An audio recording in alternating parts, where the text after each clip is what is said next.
So up until this point, I've never really shared anything personal about myself in my videos, mainly because none of my videos have been personal up until this point.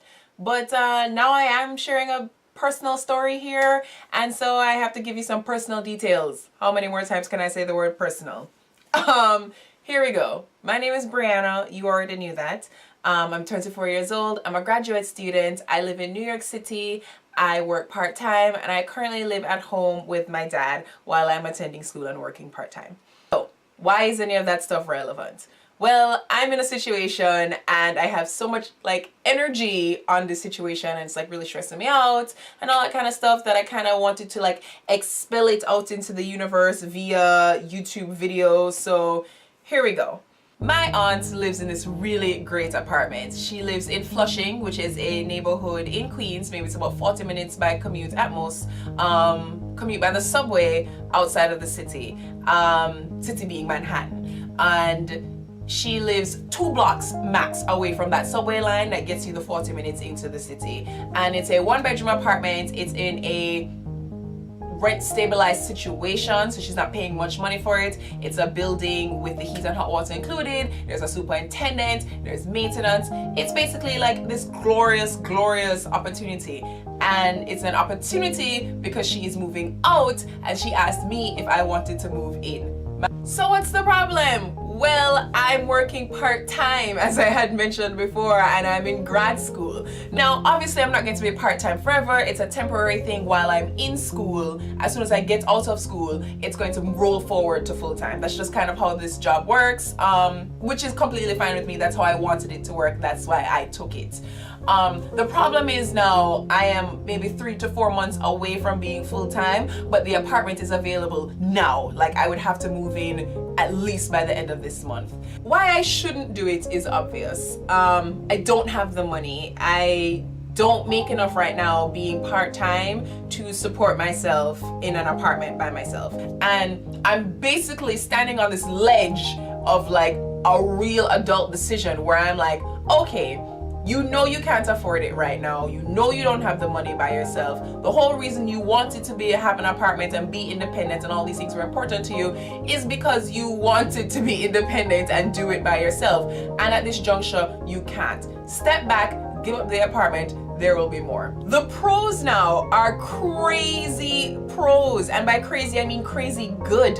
I mean, first off, for those of you who don't live in New York City, real estate in this place is impossible. I have no idea how people who actually live in New York City live in it anyway. I mean, it's 1, so expensive, 2, space is so tight, and 3, the space does not equal the price. It's called roommate city for a reason. If you want the best experience in New York City, by best I mean affordable experience, you probably have roommates. Now, how could your roommate situation work? Maybe it's perfect. You live in an outer borough or a affordable area of Manhattan where you're paying $1,000, for example, for a 3-bedroom, and it's 3 of you, and you just split it evenly. So that bedroom actually costs $3,000 for rent, but you split it between 3 people. It's perfect.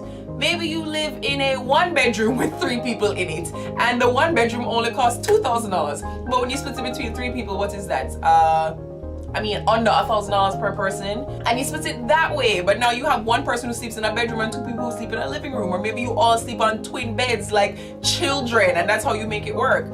Maybe you live in a Matchbox and you spend $1,000 for that, but you live in beautiful Times Square, so when you look outside it's all this excitement, but when you come inside you can't even move around because the apartment is just that tiny and there's no kitchen and you share a bathroom. What this apartment is offering is crazy. It is a 1-bedroom, true 1-bedroom for $1,100 in a building that has its own laundry, with the heat and hot water included, with the only bill you have to pay being light, with being only 2 blocks away from the epicenter of Queens, and right in the middle of all the transit that can take you right into the city. I mean, it really doesn't get more perfect than this, and it seems crazy. I mean, not crazy, because obviously you need to be able to afford the apartment, but I also have the support system behind me. I spoke to my mom and she's like, you have to do it, and I spoke to my dad and he was concerned, but he wants me to have it. And then I spoke to my aunt and she was all like, I'd be willing to help. And you know, the support system is there, and it seems incredibly crazy to just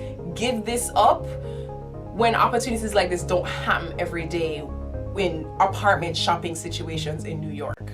even looking for apartments in New York City is rough, because if you're gonna go the roommate route, first you have to find roommates. So whether these be strangers that you have to trust are not strange, or you have to do roommate interviews with people who are looking to fill a space, or you have to sublet, or you have to convince your friends that, hey, I promise we won't hate each other in the end, let's live together. I mean, the roommate track is hard. You go down the realtor track, and that's hard, because some of these realtors are charging these incredible prices to do nothing. I mean, like, they're doing the work. Yes, they have a repertoire, yes, but like, why am I paying them 25% of the year lease plus security plus first and last months? Like, highway robbery. Or you have shady realtors who like put up these fake listings, and I've dealt with this, fake listings, so they can draw you in, so they can just show you shit that they're trying to get rid of. Like, you have that going on.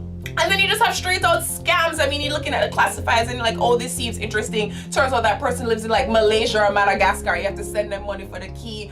Or you look up other classifieds and you're like, oh, this looks good. Oh, but there's a waiting list with like 500,000 people in front of you. I mean, like, shopping for real estate in New York is hard. People will tell you that you either have to be ready to move tomorrow, like it's open right now, or you have to be ready to commit like 6 months to getting the space. And like, right now, I'm in an opportunity where I don't have to do any of that. All I literally have to do is pack up my boxes and be ready to move by the end of the month, because the apartment is available and ready and lease signed and everything is perfect. So what I'm really getting at is I don't know what to do. I mean, part of me is like, just take that plunge, go for it. I mean, I do have the support of my family behind me if I decide to do it. Hell, I can even support myself. I mean, that's what personal loans and those things are for. I could take out a decent sized loan that could support me through the next 4 to 6 months, because really, I'm only going to be part-time until my graduate program is over. And that's kind of really why I'm like, oh my god, I should just do it, because it's not like I'm going to be part-time forever. It's a really small period of time, and it will be over before I know it. So like, you know, okay, struggle for 3 months to be happy for the next couple of years, because this is really an apartment. I've seen it, I've been in it. This is really an apartment I could see myself staying in for at least the next 3 to 5 years. It's a great location, it's very comfortable for me, and I like everything about it. So I'm really on that side of the fence in one case where I'm like, oh my god, just do it, take out the loan, ask for the help, figure it out. And of course, the other side of me, the rational, responsible side of me, is like, don't do it, because like, not everything is just rent. And yeah, you know, you have the maintenance people who are gonna take care of things, but you just never know what's gonna come up when you're living in your own space. And not knowing that I'm going in there on a loan, on help, on a week's salary, makes me feel like, okay, I'm doing this very risky, and this just may not be worth the risk. Do you see the dilemma? So